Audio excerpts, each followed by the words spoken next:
موجودہ ملکی حالات سے سبھی پریشان ہیں۔ ملک میں کل آبادی کا 1/3 حصہ غربت اور مفلسی کی زندگی گزارنے پر مجبور ہے۔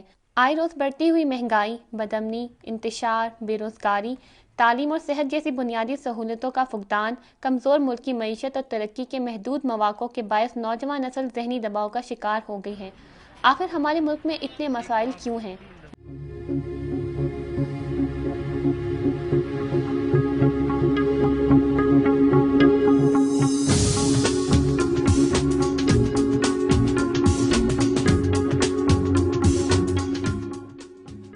یہی سوال اس ہال میں بیٹھے بلوچستان کے نوجوانوں نے چند سیاستدانوں سے کیا اور پھر ایک طویل مباحثے کا سلسلہ شروع ہو گیا۔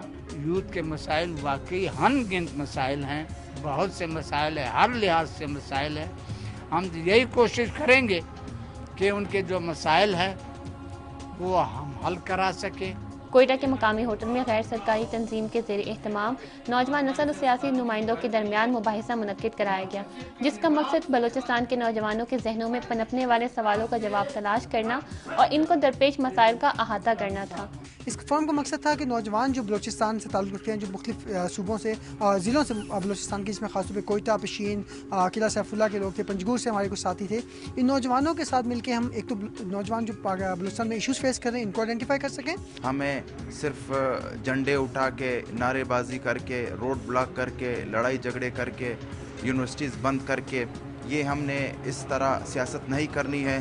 ہم نے پرامن طور پہ ایک انتہائی شعور کے ساتھ، ایک اچھے طریقے کے ساتھ ہم نے سیاست کرنا ہے۔ ہم نے امن کا پیغام گھر گھر پہنچانا ہے۔ نوجوانوں نے سیاستدانوں سے بے شمار سوال کیے اور سیاستدانوں نے بھی ان کو مطمئن کرنے کی کوشش کی۔ مباحثے میں نوجوانوں نے مختلف مسائل کی نشاندہی کی اور ان کے حل نکالنے کی بھی کوشش کی۔ قوموں کو جو ہے، یہاں کے لوگوں کو برابری کے بنیاد پر جو ہے چیزیں، وسائل تقسیم کی جائے، تب جا کے نوجوانوں میں ایک فرسٹریشن، جو غصہ ہے ان کا کم ہوگا اور اس سے جو ہے پیس امن بڑھے گا۔ اگر ہم لوگ صوبوں کو خود مختار کر دیں اور صوبوں کو پروونشل اٹانومی جس کو کہتے ہیں ہم لوگ وہ دے، اور لوگوں کو ہم لوگ اسی حوالے سے، اور وہاں کے لوگوں کو اس کے جو ریسورسز ہے اس کو وہی ریسورسز ملے اور اس سے وہ لوگ فائدہ اٹھائے، تو میں کہتا ہوں کہ میرے خیال سے ایک پیس آ سکتا ہے اور یا کہ نوجوان نسل کو روزگار کا موقع مل سکتا ہے۔ حکومت کو چاہیے کہ پہلے یہاں تو میٹرک لیول تک یا FSC لیول تک فری ایجوکیشن مہیا کرے۔ اس سلسلے میں سٹیپ لینے چاہیے، فری ایجوکیشن کا ماحول ہونا چاہیے، جس سے میں کہتا ہوں اگر یہ سسٹم آ جائے تو بلوچستان کے حالات بہت حد تک بدل سکتے ہیں۔ پاکستان کی آبادی کا بڑا حصہ نوجوانوں پر مشتمل ہے۔ یہ نوجوان ملک کے درخشاں مستقبل کے لیے جمہوریت کے علم برداروں سے انگنت مسائل کا جامع حل چاہتے ہیں۔